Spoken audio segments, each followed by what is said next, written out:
Je travaillais 15 heures par jour, enchaînant 2 emplois éreintants pour payer un loyer exorbitant à ma propre sœur. Je me privais de nourriture, je portais des chaussures trouées dans la neige, tout cela pour qu'elle puisse vivre sa meilleure vie. Je pensais que c'était mon devoir, ma croix à porter après la mort de nos parents. Jusqu'à ce que ma grand-mère, d'une simple phrase, fasse exploser mon monde en morceaux. Pourquoi paies-tu un loyer pour un appartement qui t'appartient, Floriane? Le silence qui a suivi a été plus violent qu'un cri. Ma sœur a blêmi. Et moi, j'ai senti le sol se dérober sous mes pieds. Si cette histoire vous prend déjà aux tripes, abonnez-vous à la chaîne pour plus de récits de vie réelle et dramatiques. Avant de plonger dans ce cauchemar familial, j'aimerais savoir d'où vous m'écoutez aujourd'hui. Dites-moi dans les commentaires votre ville ou votre pays, et quelle heure il est chez vous en ce moment même. J'adore lire vos réponses, cela me donne l'impression que nous sommes tous assis autour de la même table. Tout a commencé, ou plutôt, tout s'est terminé, lors d'un dimanche de novembre particulièrement gris à Besançon. Dehors, le vent sifflait contre les volets de notre appartement ancien, un son lugubre qui accompagnait mes hivers depuis 3 ans. À l'intérieur, l'air était lourd, saturé par l'odeur du pot-au-feu que je faisais mijoter depuis l'aube, et par une tension palpable que l'on pouvait couper au couteau. Je m'appelle Floriane, j'ai 26 ans, et ce jour-là, mes mains tremblaient en servant la soupe.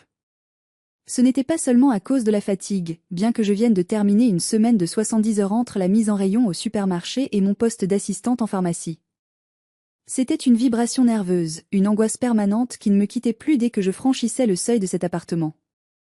Mélanie, ma sœur aînée de 6 ans, était assise en bout de table, la place du chef de famille. Elle pianotait frénétiquement sur son téléphone, sans doute pour poster une nouvelle photo sur Instagram.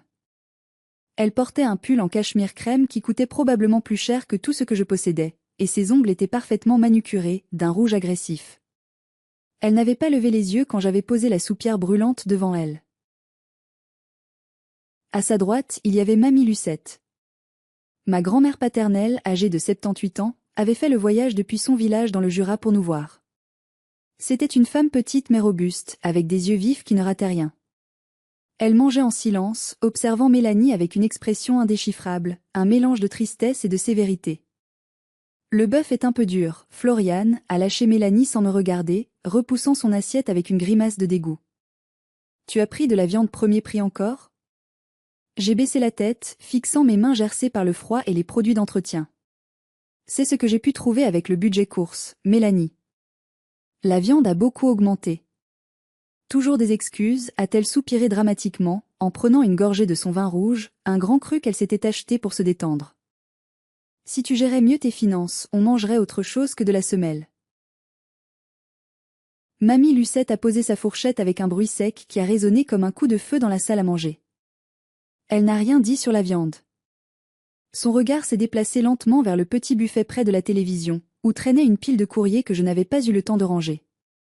Au sommet de la pile, bien visible, se trouvait mon relevé bancaire que j'avais sorti pour vérifier si mon virement était bien passé.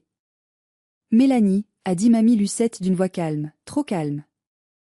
Ma sœur a levé les yeux, agacée d'être interrompue dans sa navigation sur les réseaux sociaux. Quoi, mamie? Je regardais les papiers de Floriane tout à l'heure, continua ma grand-mère. J'ai vu le virement mensuel qu'elle te fait. 1200 €. C'est une somme considérable. Mélanie a eu un petit rire nerveux, remettant une mèche de cheveux derrière son oreille. C'est Besançon, mamie. La vie est chère. Il faut bien payer les charges, l'entretien, les taxes. Tu sais comment c'est compliqué de gérer un bien immobilier de nos jours. Je m'occupe de tout pour qu'elle n'ait pas à s'en soucier. C'est drôle, a répondu mamie, en plongeant sa main dans son grand sac à main posé à ses pieds. Parce que j'ai toujours cru que cet appartement était différent. Je ne comprenais pas où elle voulait en venir. Mon cœur battait la chamade. Mélanie, elle, a cessé de sourire. Elle a posé son téléphone, l'écran tourné vers la table. Floriane, a repris mamie en se tournant vers moi, ses yeux bleus plantés dans les miens. Pourquoi paies-tu un loyer pour un appartement qui t'appartient? Le temps s'est arrêté. Le bruit du vent dehors a disparu. Il n'y avait plus que cette question, flottant au-dessus du pot-au-feu refroidi. Pardon? Ai-je bégayé, ma voix se brisant. Je ne comprends pas. C'est l'appartement de la famille. Mélanie gère la SCI, je paie ma part pour rembourser les dettes de papa et maman. Quelle dette? A tranché mamie. Mélanie s'est levée brusquement, sa chaise raclant le parquet avec un bruit strident. Ça suffit. Mamie, tu es fatiguée, tu confonds tout. On ne va pas parler de paperasse à table, c'est vulgaire. Mais c'était trop tard. J'ai vu le visage de ma sœur. Ce n'était pas de l'agacement. C'était de la terreur pure. Et pour la première fois en 3 ans, un doute glacial, plus froid que l'hiver de Besançon, s'est insinué dans mes veines. Pour comprendre comment j'ai pu être aussi aveugle, il faut remonter 3 ans en arrière. J'avais 23 ans et ma vie était sur le point de commencer. Je venais d'obtenir mon diplôme, j'avais des rêves, de l'espoir. Et puis, un coup de téléphone a tout effacé. Mes parents. Un accident de voiture sur l'autoroute A36. Une nuit pluvieuse, un camion qui dérape. Ils sont morts sur le coup. Le monde est devenu gris. Je me souviens des jours qui ont suivi comme d'un brouillard épais et cotonneux. Je ne mangeais plus, je ne dormais plus. J'étais la petite dernière, celle qui avait toujours été protégée, couvée. Sans eux, je me sentais comme un enfant perdu dans une forêt sombre. C'est là que Mélanie a pris les commandes. Elle avait 29 ans à l'époque. Elle a toujours été la forte, la brillante, celle qui savait quoi faire. Alors que je m'effondrais en larmes à la morgue, elle signait des papiers, organisait la cérémonie, choisissait les fleurs. Je l'admirais tant. Je me disais, heureusement qu'elle est là. Sans elle, je mourrais. Une semaine après l'enterrement, nous étions assises dans ce même salon. J'étais enroulée dans une couverture, les yeux gonflés. Mélanie a posé une pile de dossiers devant moi. Elle avait l'air grave, accablée. Flo, ma chérie, il faut qu'on parle, m'avait-elle dit en me prenant la main. La situation est compliquée. Compliquée? Papa et maman ne nous ont pas tout dit. Ils avaient des dettes. L'appartement, la société immobilière, tout est hypothéqué. La banque veut saisir l'appartement. La panique m'a saisie. C'était la maison de notre enfance, le seul intangible qui me restait avec eux. On ne peut pas le perdre. Avais-je crié? Je sais, m'avait-elle rassurée en me serrant dans ses bras. J'ai un plan. J'ai vu le notaire. Si je reprends la gérance totale de la SCI et que nous payons chacune une mensualité pour couvrir le prêt et les charges, on peut le sauver. Mais il faut faire vite. Les huissiers ne vont pas attendre. Elle m'a tendu un stylo. C'est 1200 € par mois, Flo. Je sais que c'est beaucoup. Je paierai la même chose de mon côté. On se serre à les coudes. C'est ce que maman aurait voulu. 1200 €. C'était énorme. C'était plus que ce que je gagnais à l'époque avec mon petit boulot d'été. Mais l'idée de perdre la maison était insupportable. Et surtout, je faisais confiance à ma sœur. Elle était mon sang. Elle pleurait avec moi. Comment aurais-je pu imaginer qu'elle me regardait droit dans les yeux en mentant? Signe ici, avait-elle dit doucement, pointant une ligne au bas d'un document dense et incompréhensible rempli de jargon juridique. C'est juste une procuration pour que je puisse gérer les comptes et parler à la banque à ta place. Pour te protéger. J'ai signé. Ma main tremblait, mais j'ai signé. J'ai signé mon arrêt de mort financière. J'ai signé pour devenir son esclave. Dès le mois suivant, j'ai emménagé avec elle. J'ai abandonné mon projet de partir travailler à Lyon. Je devais rester à Besançon, trouver n'importe quel travail, vite, pour payer ma part. Mélanie m'a installée dans la petite chambre d'amis, gardant pour elle la grande suite parentale. J'ai besoin d'espace pour gérer les dossiers, disait-elle. Je n'ai pas posé de questions. J'étais tellement reconnaissante qu'elle prenne tout en charge. Je me sentais coupable d'être si inutile, si faible comparée à elle. Je ne savais pas que cette culpabilité était une arme qu'elle avait forgée elle-même pour me garder sous contrôle. J'avais signé un pacte avec le diable, et le diable portait le visage de ma propre sœur. Ma vie est devenue une course contre la montre, une lutte perpétuelle pour la survie. À Besançon, les hivers sont rudes et les collines sont raides. Chaque matin, mon réveil sonnait à 3h45. Dehors, il faisait nuit noire, souvent il gelait à pierre fendre. Je commençais ma journée par enfiler plusieurs couches de vêtements bon marché pour affronter le froid. Je prenais mon vieux vélo, car je n'avais pas les moyens d'entretenir une voiture ni de payer l'essence, et je pédalais 3 kilomètres jusqu'à l'hypermarché en périphérie de la ville. De 4h30 à 8h30, je faisais de la mise en rayon. Je portais des cartons lourds, mes doigts s'engourdissaient malgré les gants, mon dos hurlait de douleur. Je rangeais des paquets de gâteaux, des conserves, des produits de luxe que je ne pourrais jamais m'offrir. L'odeur de la poussière de carton me collait à la peau. À 8h30, je courais au vestiaire, je me changeais en 4e vitesse, je faisais une toilette de chat dans le lavabo des employés, et je reprenais mon vélo. Je devais traverser la ville pour arriver à 9h pile à la pharmacie du centre-ville où je travaillais comme préparatrice. Là, je restais debout toute la journée. Les clients étaient souvent impatients, malades, exigeants. Je souriais, je conseillais, je comptais les boîtes de médicaments, alors que mes jambes me brûlaient et que mon estomac criait famine. Je terminais à 19h. Parfois 19h30.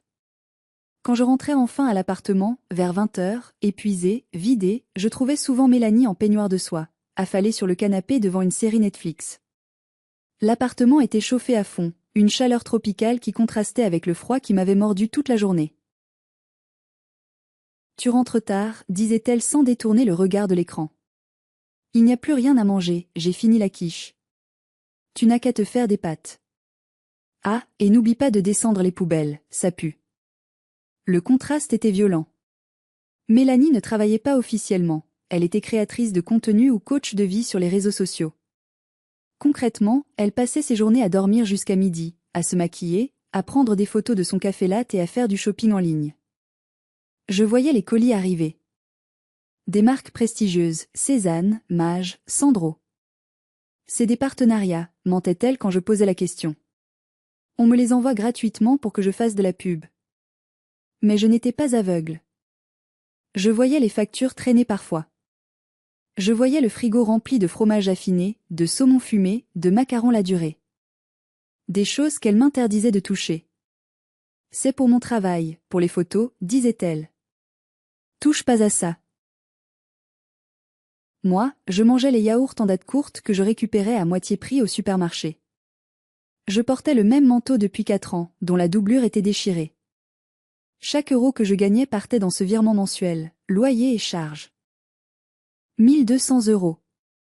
Il me restait à peine 150 euros pour manger et vivre tout le mois. Un soir, alors que je frottais le sol de la cuisine parce que Mélanie avait renversé du sirop et avait oublié de nettoyer, je l'ai entendue au téléphone avec une amie. « Oh non, je ne peux pas venir à Courchevel ce week-end. » Quoique, attends. Ma petite sœur vient de recevoir sa prime de fin d'année. Je pense que je peux m'arranger. Elle est tellement mignonne, elle ferait n'importe quoi pour moi. J'ai serré la serpillière si fort que mes jointures ont blanchi. Elle parlait de moi comme d'un animal de compagnie utile, une source de revenus inépuisable. J'ai eu envie de hurler, de jeter le seau d'eau sale à travers la pièce. Mais je n'ai rien fait. La peur de perdre l'appartement, la peur de décevoir la mémoire de mes parents, était plus forte que ma colère. Si vous étiez à ma place, à ce moment précis, auriez-vous explosé? Auriez-vous tout cassé? Ou auriez-vous continué à courber l'échine par peur de perdre le peu de famille qu'il vous reste? Dites-moi ce que vous auriez fait dans les commentaires, j'ai vraiment besoin de savoir si j'étais la seule à être aussi naïve. L'isolement est une arme redoutable. Mélanie savait parfaitement comment l'utiliser. Elle ne se contentait pas de me prendre mon argent, elle s'assurait que personne ne puisse venir à mon secours. Et pour cela, elle avait des alliés. Ou plutôt, des marionnettes.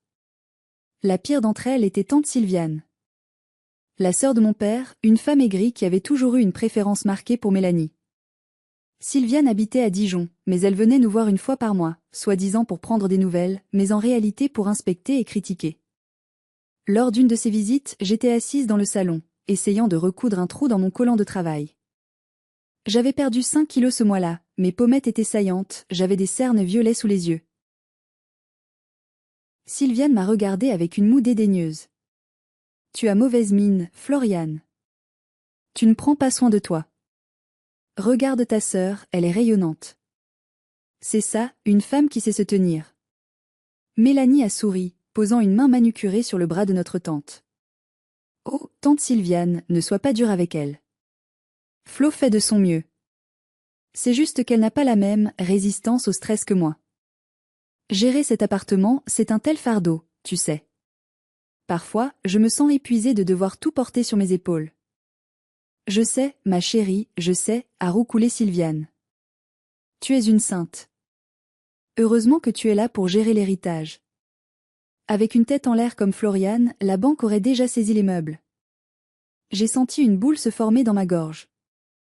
Mais tante Sylviane, ai-je osé intervenir, je travaille 2 emplois. Je paie 1 200 € par mois. Je fais tout ce que je peux. Sylviane s'est tournée vers moi, le regard froid. Et alors? C'est la moindre des choses. Ta sœur s'occupe de l'administration, des relations avec les avocats, de la maintenance. Tu crois que c'est gratuit? Tu crois que l'argent tombe du ciel? Tu devrais avoir honte de te plaindre alors qu'elle t'offre un toit. Tu es une ingrate, Floriane. Comme ta mère, toujours à gémir. C'était le coup de grâce. Attaquer ma mère alors qu'elle n'était plus là pour se défendre. J'ai baissé les yeux, ravalant mes larmes. Mélanie a soupiré, jouant la martyre. Laisse, Ata. Elle est jeune. Elle ne se rend pas compte des sacrifices que je fais. L'autre jour, j'ai dû passer 3 heures au téléphone avec le syndic pour une fuite d'eau imaginaire. J'en ai eu une migraine épouvantable. Ma pauvre chérie. Elles ont continué à boire leur thé, parlant de moi comme si je n'étais pas là, ou comme si j'étais un meuble encombrant. J'étais encerclée. D'un côté, une sœur manipulatrice qui me vampirisait. De l'autre, une famille qui validait ses mensonges et me faisait passer pour le méchant de l'histoire. On appelle ça le gaslighting. Elle me faisait douter de ma propre réalité.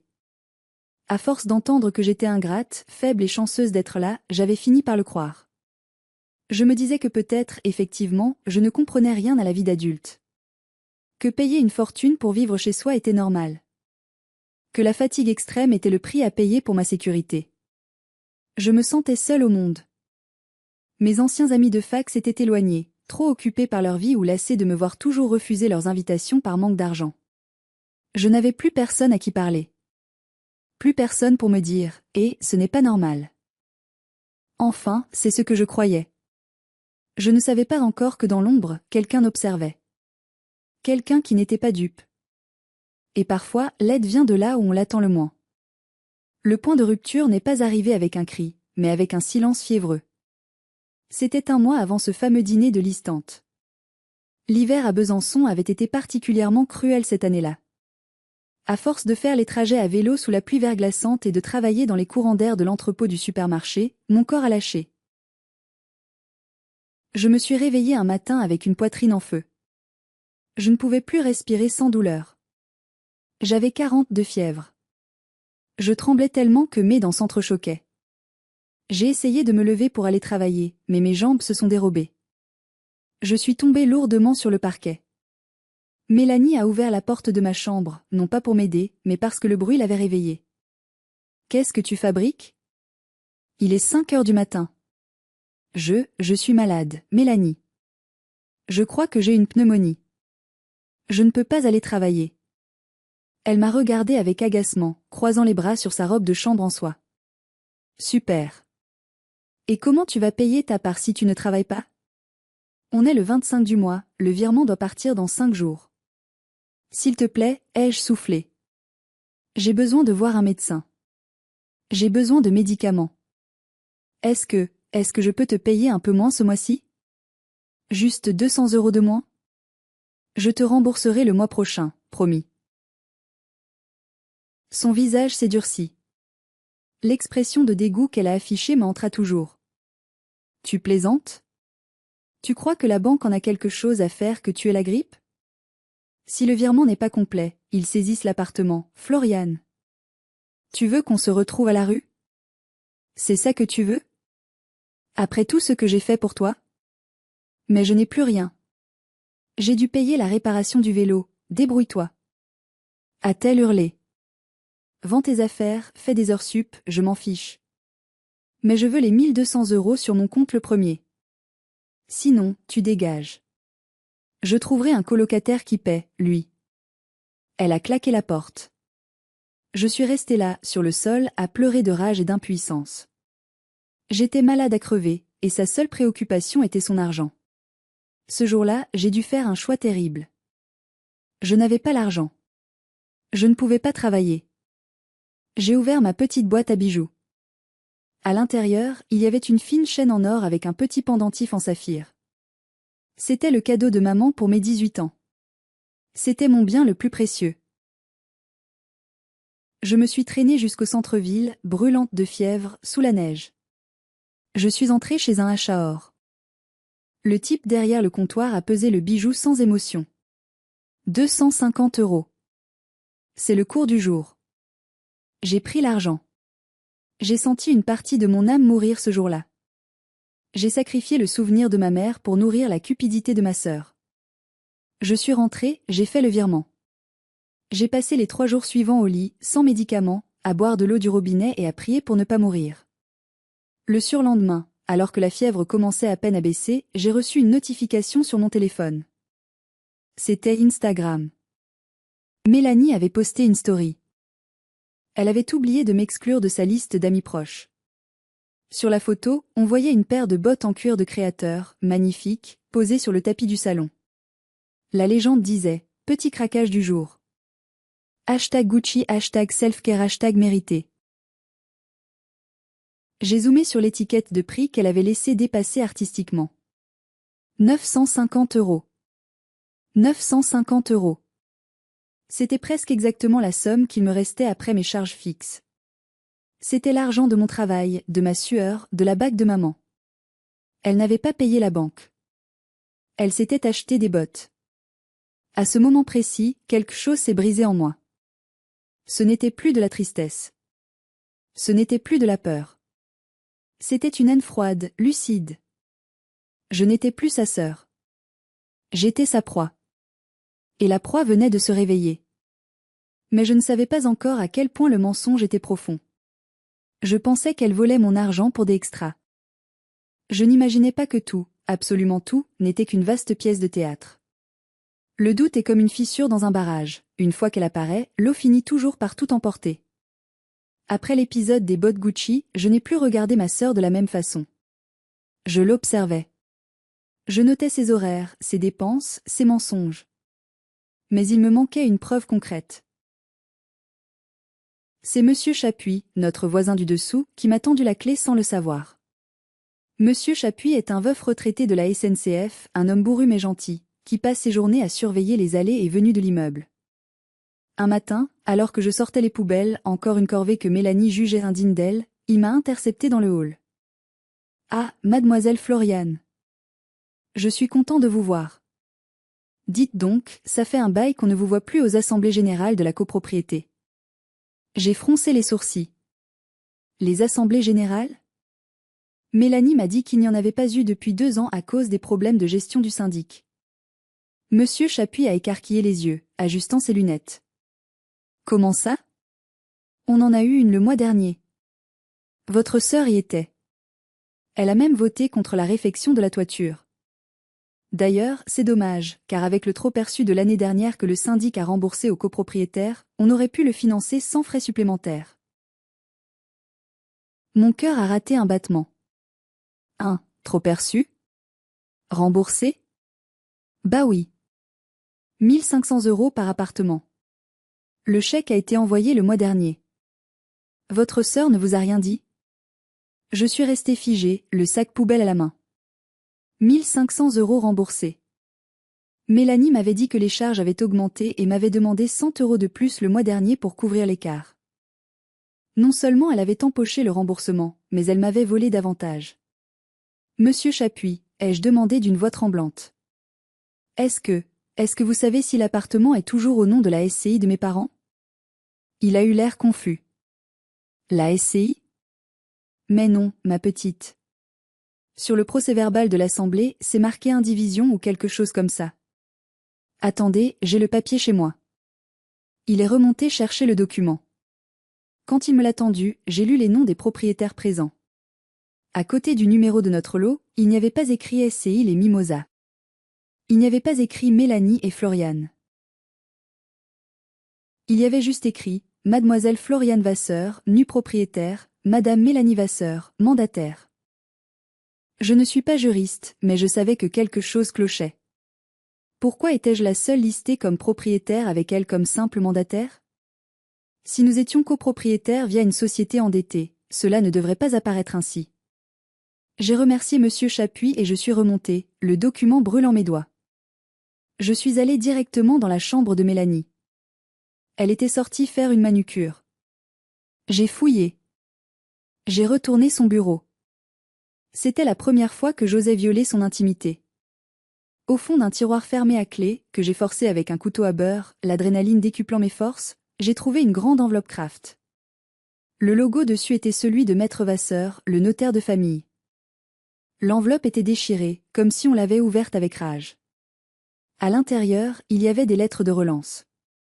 Non pas de la banque pour des dettes, mais du notaire. Mademoiselle Mélanie Vasseur, je vous rappelle que vous devez impérativement informer votre sœur de la clôture de la succession et lui remettre les titres de propriété. J'ai pris l'enveloppe. J'ai pris le procès-verbal du syndic. J'ai tout caché sous mon matelas. J'ai appelé Mamie Lucette ce soir-là, en chuchotant depuis la salle de bain, le robinet ouvert pour couvrir ma voix. Mamie, je crois que Mélanie me ment. Surtout. À l'autre bout du fil, il y a eu un long silence. Puis la voix de ma grand-mère, ferme et glaciale comme l'acier. Ne dis rien, Floriane. Continue comme si de rien n'était. Je monte dimanche pour le déjeuner. On va régler ça. Prépare un pot-au-feu.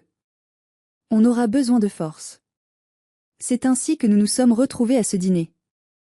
Je savais que Mélanie mentait, mais je n'avais pas encore vu l'ampleur du désastre.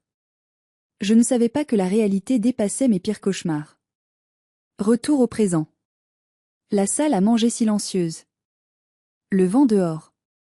Et Mamie Lucette qui venait de dégoupiller la grenade. Quelle dette? Avait-elle demandé. Mélanie était debout, rouge de colère, mais ses yeux trahissaient une panique totale. Je t'ai dit de te taire, Mamie. Tu ne connais rien aux affaires. Mamie Lucette s'est levée lentement. Malgré son âge et sa petite taille, elle paraissait immense à cet instant. Elle a ignoré les cris de Mélanie et a plongé à nouveau la main dans son sac. Elle en a sorti un dossier bleu, épais, relié par un ruban notarial. Je suis allée voir Maître Vasseur hier matin, avant de venir ici, a déclaré Mamie d'une voix qui ne tremblait pas. Il était très surpris. Il pensait que Floriane avait reçu tous les documents il y a 3 ans. Il pensait que tout était clair. Elle a jeté le dossier sur la table. Il a atterri au milieu des assiettes de pot-au-feu avec un bruit sourd. Lisa, Floriane. À voix haute. J'ai tendu la main. Mélanie a essayé d'attraper le dossier avant moi. Ne touche pas à ça. C'est privé. Mais j'ai été plus rapide. J'ai ouvert la première page. C'était un acte de donation-partage. La date remontait à 5 ans. Mes parents étaient encore vivants. Je me suis mise à lire, ma voix gagnant en assurance à chaque mot. Par la présente, Monsieur et Madame Vasseur font donation, de leur vivant, de l'appartement 6-12 rue de la République à Besançon, à leur fille cadette, Mademoiselle Floriane Vasseur. Cette donation est faite en pleine propriété, libre de toute dette et hypothèque. J'ai levé les yeux, le souffle coupé. Libre de toute dette. Pas de prêt. Pas d'hypothèque. J'ai continué à lire plus bas. À leur fille aînée, Mademoiselle Mélanie Vasseur, est attribuée la somme de 80 000 € issue de l'assurance vie, ainsi que le portefeuille d'actions. J'ai lâché le papier. Tout tournait autour de moi. Tu as eu 80 000 €, ai-je murmuré, fixant ma sœur. Tu as eu de l'argent liquide. Et moi j'ai eu l'appartement. C'était ça le partage. Mélanie respirait fort, comme un animal acculé. Et la SCI? Ai-je demandé. Les dettes de la banque? Les 1200 € par mois? Mamie Lucette a répondu à sa place, implacable. La SCI a été dissoute il y a 4 ans, Floriane. Elle n'existe plus. Il n'y a jamais eu de dette bancaire sur cet appartement. Tes parents l'ont payé comptant il y a 20 ans. Le silence est revenu, mais cette fois, il était lourd de sens. Chaque pièce du puzzle s'emboîtait. Donc, ai-je articulé lentement, sentant la colère monter en moi comme une marée noire. Les 1200 € que je te verse chaque mois depuis 3 ans, ce n'est pas pour la banque. Mélanie a détourné le regard. C'est pour toi, ai-je crié. C'est de l'argent de poche. Je paie un loyer pour vivre chez moi, et tu mets l'argent dans ta poche. J'ai tout dépensé. A-t-elle fini par hurler, abandonnant son masque de calme. Les 80 000 €, ils sont partis en un an. J'avais besoin de vivre, Floriane. Je ne suis pas comme toi, moi j'ai des standards. Je ne peux pas travailler à l'usine ou dans une pharmacie minable. Tu m'as volé. J'ai travaillé 15 heures par jour. J'ai vendu la bague de maman. J'ai mangé des périmés. Pendant que tu t'achetais des sacs Gucci avec MON argent. Je te protégeais. A-t-elle osé répliquer, le visage tordu par la haine. Tu es incapable de gérer quoi que ce soit. Si je ne t'avais pas fait croire qu'il fallait payer, tu aurais tout dilapidé. Je t'ai appris la valeur de l'argent. C'était tellement absurde, tellement pervers, que j'ai failli rire. Elle m'avait appris la valeur de l'argent en me volant plus de 40 000 € sur 3 ans. Mamie Lucette s'est approchée de Mélanie. Tu es une honte pour la mémoire de tes parents. Tu as abusé de la faiblesse de ta sœur en plein deuil. C'est criminel, Mélanie. C'est de l'abus de confiance. Mélanie a ricané. Et alors? Qu'est-ce que tu vas faire, la vieille? Appeler la police? C'est ma parole contre la sienne. J'ai une procuration signée. Elle a accepté de payer. Juridiquement, c'est une contribution aux charges du ménage. Elle se sentait intouchable. Elle pensait vraiment qu'elle allait s'en sortir.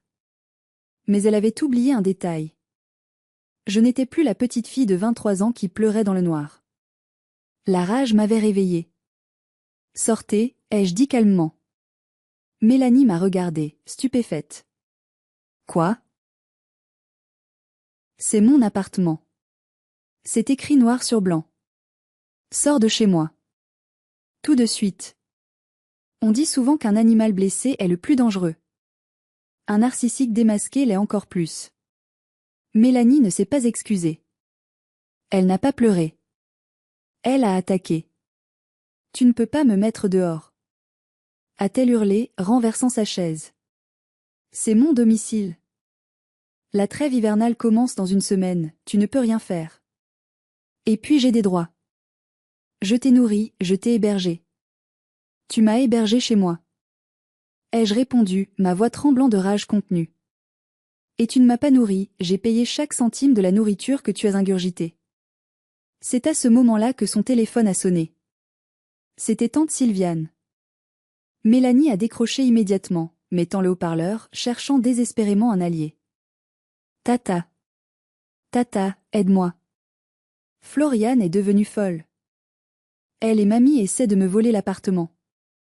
Elles veulent me jeter à la rue en plein hiver. La voix perçante de Sylviane a rempli la pièce. Floriane. Qu'est-ce que c'est que ces histoires? Tu n'as pas honte? Ta sœur s'est occupée de toi pendant 3 ans et c'est comme ça que tu la remercies? Passe-moi ta grand-mère.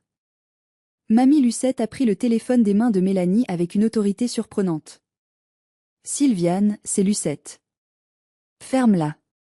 Il y a eu un silence choqué à l'autre bout du fil. Jamais personne ne parlait comme ça à Sylviane. Ta nièce chérie a escroqué sa sœur de plus de 40 000 €, a continué mamie. Elle a falsifié la réalité sur l'héritage. J'ai les preuves sous les yeux. Alors si tu veux la soutenir, tu viens la chercher. Mais sache que si tu prends son parti, tu es complice d'abus de faiblesse. Et je n'hésiterai pas à te traîner devant le juge aussi. Elle a raccroché sans attendre la réponse. Mélanie nous regardait, les yeux écarquillés. Son soutien venait de s'effondrer. Mais elle n'avait pas dit son dernier mot. Je ne partirai pas, a-t-elle sifflé. Je vais m'enfermer dans ma chambre. Si tu touches à un seul de mes cheveux, je porte plainte pour violence. Et bonne chance pour me faire expulser sans procédure qui dure 2 ans. Elle a couru vers la chambre parentale, ma chambre, celle qu'elle occupait indûment et si est barricadée. On a entendu le verrou tourner. J'étais épuisée. L'adrénaline retombait, laissant place à une immense fatigue. Je me suis laissée tomber sur une chaise. Qu'est-ce qu'on fait maintenant, mamie? Elle a raison. La loi protège les occupants, même sans titre. Ça va prendre des mois. Mamie a souri, un petit sourire malicieux que je ne lui connaissais pas. Elle a sorti son propre téléphone. Maître Vasseur m'a expliqué quelque chose d'intéressant. Mélanie n'est pas locataire. Elle n'a pas de bail. Elle est occupante à titre gratuit ou plutôt occupante sans droit ni titre maintenant que tu révoques son hébergement. Mais surtout, elle a pointé le dossier. Il y a une clause dans la donation. Une clause d'interdiction d'aliéner et de jouissance exclusive. En gros, tes parents avaient prévu le coup. Si quelqu'un d'autre que toi occupe les lieux contre ton gré, cela peut être considéré comme une violation de domicile, surtout s'il y a abus de confiance avéré. On va aller au commissariat demain matin. Mais pour ce soir? Pour ce soir, a dit mamie en se levant pour débarrasser la table, on va lui rendre la vie impossible. C'est ton appartement, Florian. L'électricité est à ton nom? Oui. L'Internet est à ton nom? Oui. Coupe tout. J'ai regardé ma grand-mère avec admiration. J'ai sorti mon téléphone, j'ai ouvert l'application de mon fournisseur d'énergie, et j'ai cliqué sur suspendre le service. Puis j'ai débranché la box Internet. 5 minutes plus tard, un hurlement a retenti depuis la chambre de Mélanie. Ma série. Il n'y a plus de Wi-Fi. Dans le salon sombre, éclairé seulement par les phares des voitures passant dans la rue, mamie et moi avons éclaté de rire. C'était un rire nerveux, libérateur. La guerre était déclarée. Et pour la première fois, j'avais l'avantage. Les jours suivants ont été un enfer, mais un enfer que je contrôlais. Mélanie refusait de sortir de sa chambre, sauf pour utiliser la salle de bain ou piller le frigo la nuit.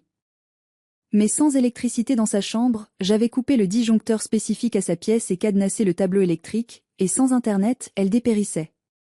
Une influenceuse sans connexion est comme un poisson hors de l'eau.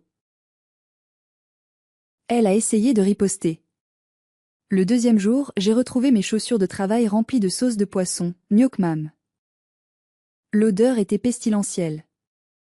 J'ai dû aller travailler en basket. Le troisième jour, elle a mis de la musique à fond sur son enceinte portable, qu'elle chargeait je ne sais où, à 3 heures du matin. Mais je n'ai pas cédé. J'avais arrêté d'aller travailler le matin au supermarché.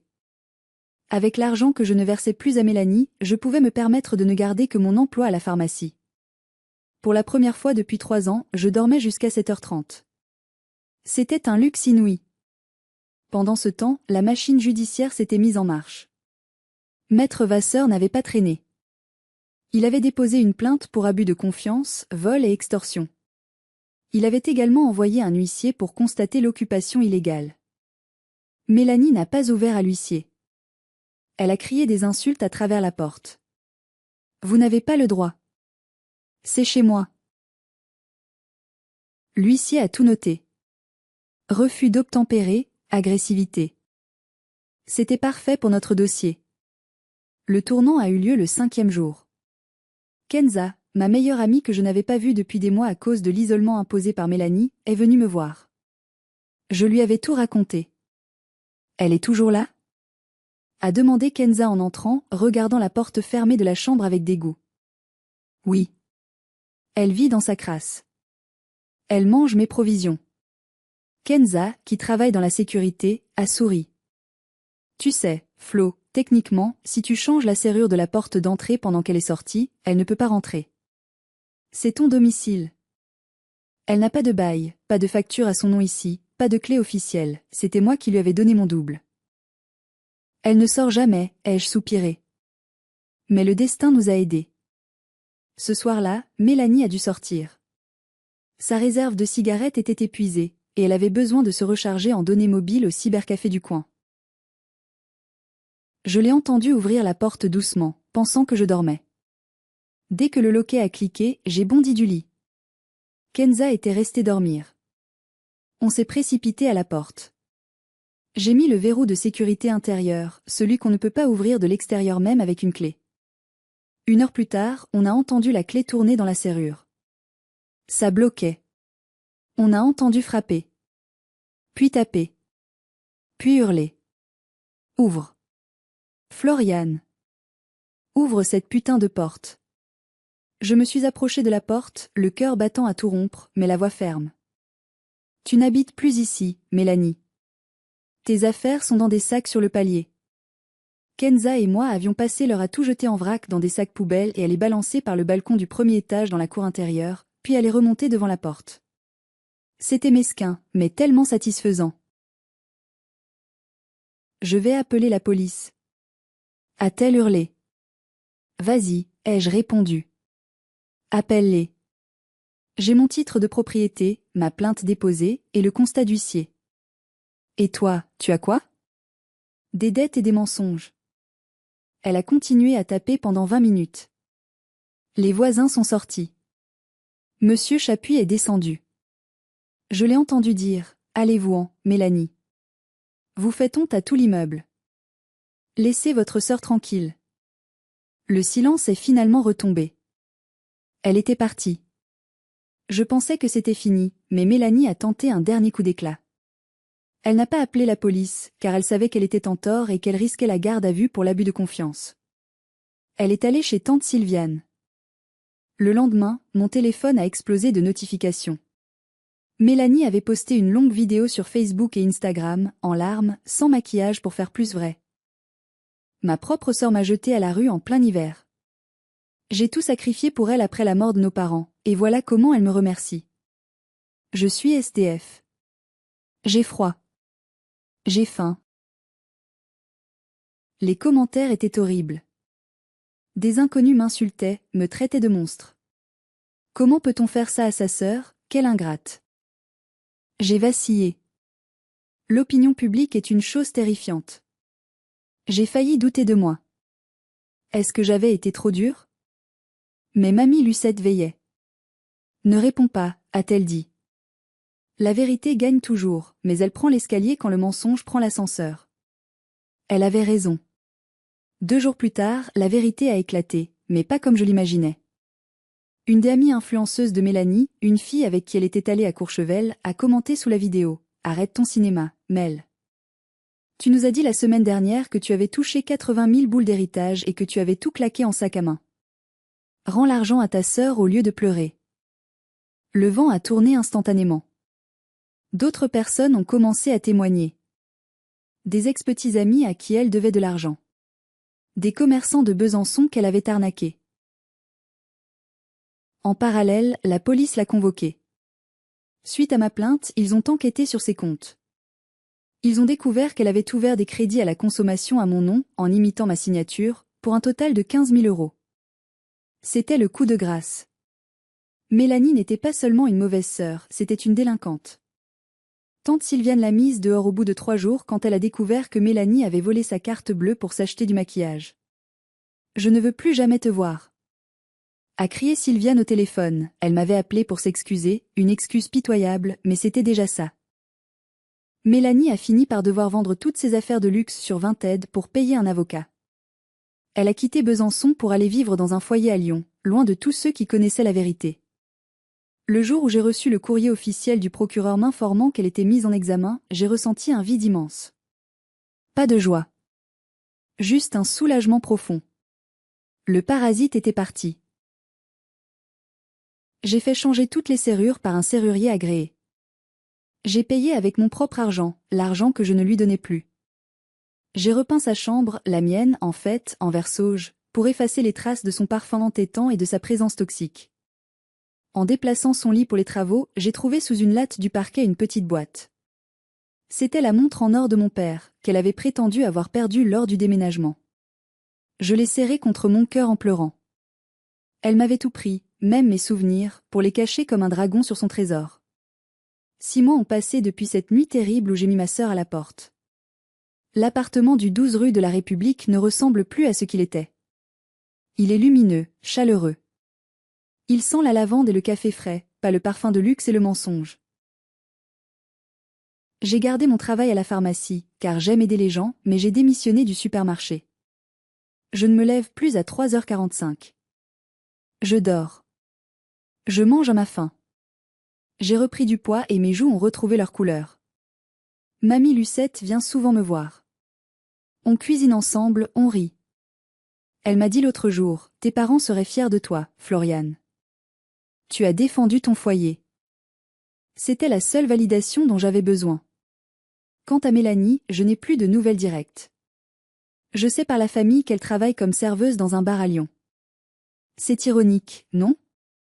Elle qui méprisait tant les petits boulots, elle est obligée de servir les autres pour survivre. Je ne lui souhaite pas de mal. Je souhaite juste qu'elle reste loin de moi. J'ai appris à pardonner pour ma propre paix, mais je n'oublierai jamais. Cette épreuve m'a appris une leçon brutale mais nécessaire. Le sang ne fait pas la famille.